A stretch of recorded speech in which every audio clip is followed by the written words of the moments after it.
इस कहानी के लेखक हैं आपके अपने फेवरेट संजय कांबले।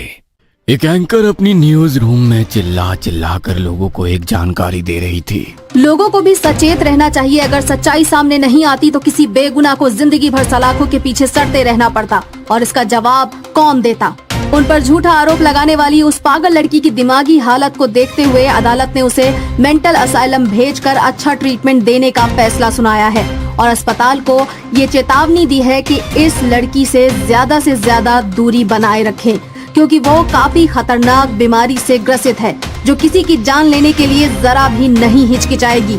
1 महीने बाद एक खोजी महिला पत्रकार के हाथ में उस लड़की की मेडिकल कंडीशन, उसकी दिमागी बीमारी और उसके भयानक बर्ताव के रिपोर्ट्स थी। स्किज़ोफ्रेनिया, हेलुसिनेशन, फाइनल स्टेज, एक अखबार में छपा था। 25 साल की खुश मिजाज लड़की क्या ड्रग्स की आदी हो गई थी? पेन को उंगलियों पर घुमाते हुए वो सोचने लगी। कल सुबह मेंटल असाइलम में जाकर उस लड़की की हालत और उसकी हालत में हुए सुधार के बारे में जानकारी लेनी है। उस मेंटल असाइलम की एकदम घोटू कमरे में उस लड़की को ले जाया गया था। छोटे से कमरे में घुली हुई सीलन, दवाइयों की कड़वी गंध और दूर से आती पागलों की स्पष्ट चीखें। अंदर जलती ट्यूबलाइट मध्यम रोशनी में झिलमिला रही थी, मानो उसकी रोशनी भी यहाँ की सड़ांध से थक चुकी हो। केंद्र में लोहे का भारी भरकम बेड था, जिस पर चमड़े की मोटी पट्टियों से एक लड़की को बांध दिया गया था। उसके दोनों हाथ बेड के सिरों से कसकर जकड़े गए थे। टखनों पर पट्टियां इतनी कसी थी कि मांस में गहरे निशान पड़ चुके थे। वो छटपटा रही थी, लेकिन उसकी हर कोशिश नाकाम थी। उसके नाखूनों की कोरों से सूखा खून झलक रहा था। शायद उसने खुद को छुड़ाने के लिए पहले भी संघर्ष किया था। कमरे के कोने में खड़ी नर्स सुनीता ने एक ठंडी निगाह लड़की पर डाली। उसके चेहरे पर कोई भाव नहीं थे, बस हाथों में पकड़े शॉक मशीन के इलेक्ट्रोड्स को कसकर दबाए खड़ी थी। डॉक्टर शर्मा धीमे कदमों से आगे बढ़े। उनकी झुर्रीदार आंखों में ठंडा आकलन था, मानो ये सिर्फ एक मेडिकल प्रोसीजर है। तैयार? उन्होंने सुनीता की ओर बिना देखे पूछा। सुनीता ने सिर हिलाया और शॉक मशीन चालू कर दी। नहीं प्लीज, नहीं। लड़की की दबी दबी चीख कमरे में गूंज उठी। उसकी सांसें उखड़ने लगी। उसकी गर्दन रस्सी के बल बंधे किसी पशु की तरह ऐंठने लगी। शुरू करो, डॉक्टर ने कहा। सुनीता ने दोनों धातु के इलेक्ट्रोड्स को लड़की के गीले माथे से चिपका दिया। झटका पहला। स्विच दबते ही कमरे में तेज चर्र की आवाज गूंज उठी। लड़की का पूरा शरीर झटके से ऊपर उछल गया, जैसे किसी ने लोहे की छड़ को जिंदा बिजली में जोड़ दिया हो। उसकी आंखें सफेद पड़ गई, बालों की लटें हवा में खींच गई, होठ कांपते हुए भयानक तरीके से फड़कने लगे। बिजली की लहरें उसके शरीर में दौड़ गई। उसकी उंगलियां आपस में टकरा रही थी, नाखून खून से भर गए थे।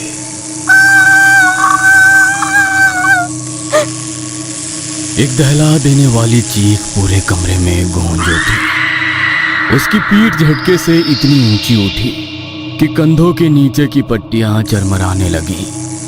उसके पैरों की हड्डियां बिस्तर के किनारे से टकराई और पट्टियां इतनी कस गईं कि चमड़ी के नीचे की नसें नीली पड़ने लगी। दूसरा झटका।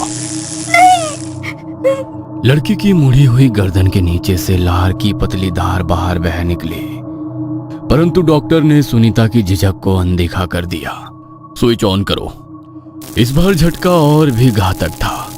उसकी दाढ़ें कसकर जकड़ गई, मांसपेशियां इतनी जोर से सिकुड़ गई कि उसकी गर्दन की नसें बाहर उभर आईं। कमरे में सिर्फ झटकों की खौफनाक गूंज थी, बिजली की चीखती आवाज और हड्डियों के अंदर तक घुसते दर्द की दहशत। लड़की की आंखें अब स्थिर हो गई थी, होठ जोर से फड़फड़ा रहे थे, मगर उसमें अब शब्दों की ताकत नहीं थी।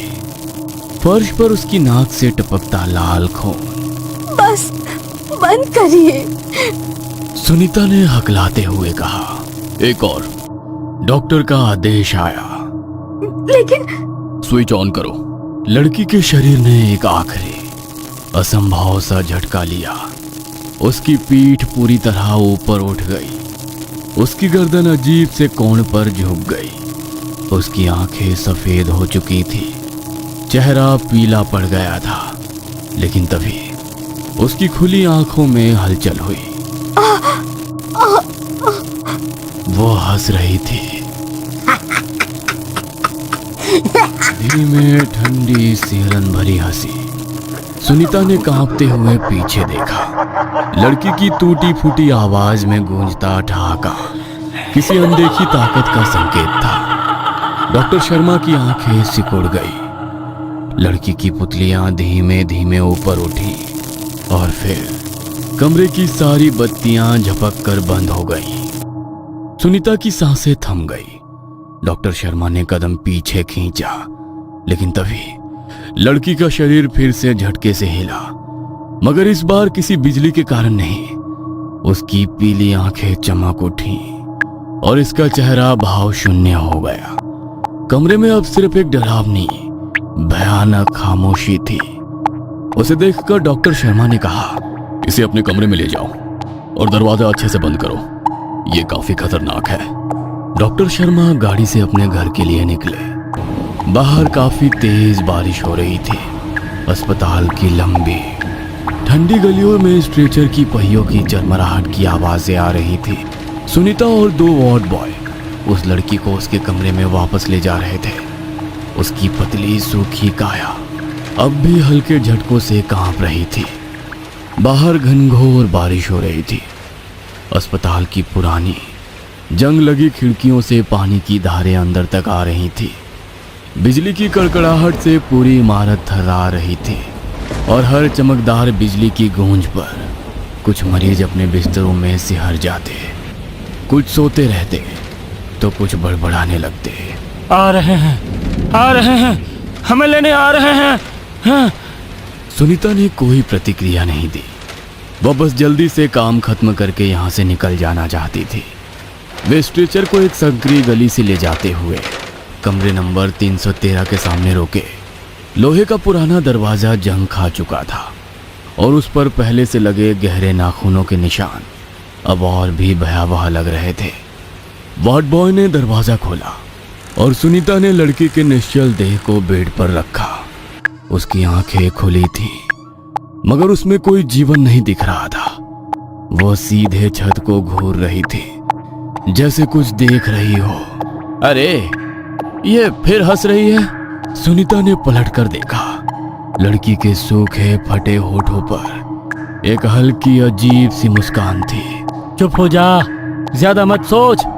दूसरे वार्ड बॉय ने फुसफुसाया।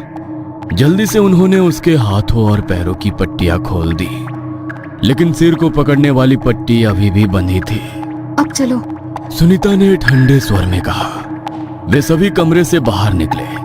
दरवाजा जोर से बंद कर दिया गया और मोटे लोहे के लॉक को खटका लगा दिया गया। बारिश और तेज हो गई थी। बिजली लगातार कड़क रही थी। अस्पताल के भीतर मौजूद छायाओं में अंधेरा और घना होता जा रहा था। मेंटल असाइलम के अंधेरे कमरे में हल्की रोशनी झूल रही थी। सफेद दीवारों के बीच सफेद चादर से ढका लोहे का बेड और उस पर पड़ी एक लड़की, निर्जीव बेहोश, मगर उसकी आंखों के भीतर एक तूफान उमड़ रहा था। सिर्फ उसकी आंखें ही जानती थी कि इस घुटन भरी चुप्पी के पीछे कितनी चीखें दबी हैं। उसका शरीर यहाँ पड़ा था, लेकिन दिमाग में वो बातें गूंज रही थी। यह लड़की पागल है, वो दिमागी मरीज है। ऐसे पेशेंट समाज के लिए खतरनाक साबित हो सकते हैं। जज साहब, इसे जल्द से जल्द सरकारी खर्चे पर किसी मेंटल हॉस्पिटल में भर्ती किया जाए, ताकि किसी और की जिंदगी बर्बाद ना हो। रात का सन्नाटा पूरे मानसिक अस्पताल पर गहरा चुका था। बारिश की तेज बौछारें खिड़कियों से टकराकर डरावनी ध्वनि पैदा कर रही थी और हर कुछ मिनटों में कड़कती बिजली की सफेद चमक गलियारों की परछाइयों को स्थिर कर रही थी। सुनीता, अस्पताल की नाइट शिफ्ट कर्मचारी, अपने रूटीन चक्कर पर थी। अंधेरे गलियारों से जलती मिटती ट्यूबलाइट की झपकती रोशनी माहौल को और भी भयावह बना रही थी। कुछ मरीज गहरी नींद में थे तो कुछ बड़बड़ाते हुए अपने बिस्तरों पर बैठे झोल रहे थे।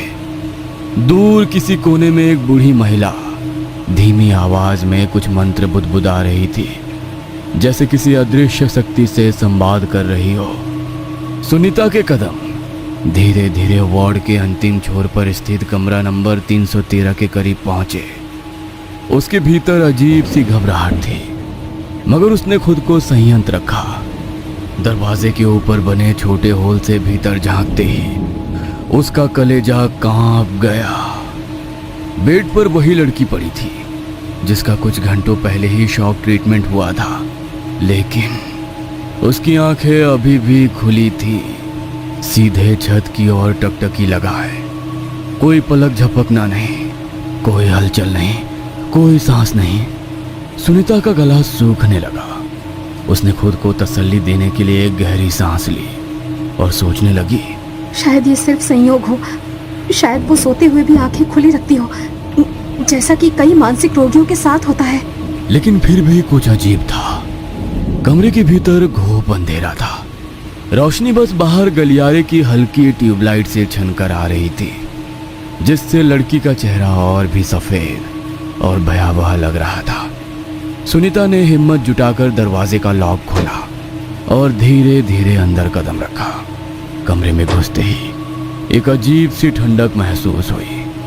खिड़कियां बंद थीं, फिर भी हवा में एक अजीब सा भारीपन था, जैसे कोई अनदेखी ताकत वहां मौजूद हो। लड़की अब भी वैसे ही थी, बिल्कुल जड़, बिल्कुल निर्जीव। सुनीता ने धीरे धीरे कदम बढ़ाए और बेड के करीब जाकर उसके चेहरे को ध्यान से देखा। उसकी पुतलियां जमी हुई थी, उसकी त्वचा सफेद और नीलापन किए हुए थे, जैसे सारा खून खींचकर कहीं और चला गया हो। सुनीता की धड़कन तेज हो गई। उसने हल्के कांपते हाथों से लड़की के कंधे को हिलाया। कोई हलचल नहीं। उसने और जोर से हिलाया, फिर भी कोई प्रतिक्रिया नहीं। अब उसका गला पूरी तरह सूख चुका था। उसने अपनी 2 उंगलियां लड़की की नाक के पास रखी। कोई सांस नहीं। अब वो कांपने लगी थी। उसने जल्दी से लड़की की कलाई थामी। उसकी नब्ज टटोलने लगी। कुछ नहीं, कोई स्पंदन नहीं, कोई हलचल नहीं। वो मर चुकी थी। सुनीता ने घबराकर हाथ पीछे खींच लिया। उसकी हथेली ठंडी हो गई थी, जैसे लड़की के मृत शरीर की ठंडक ने उसकी त्वचा को भी छू लिया हो। उसने कांपते हाथों से मोबाइल निकाला और डॉक्टर शर्मा का नंबर डायल किया। घंटी बजी। हेलो। डॉक्टर शर्मा की भारी नींद से भरी आवाज सुनाई दी। डॉक्टर। सुनीता की आवाज थरथरा रही थी। वो पेशेंट जिसका आज शॉक ट्रीटमेंट हुआ था, वो क्या हुआ? वो मर चुकी है। लाइन के दूसरी तरफ कुछ सेकंड के लिए सन्नाटा छा गया। फिर, क्या बकवास कर रही हो? वो अभी कुछ घंटे पहले ही तो ठीक थी।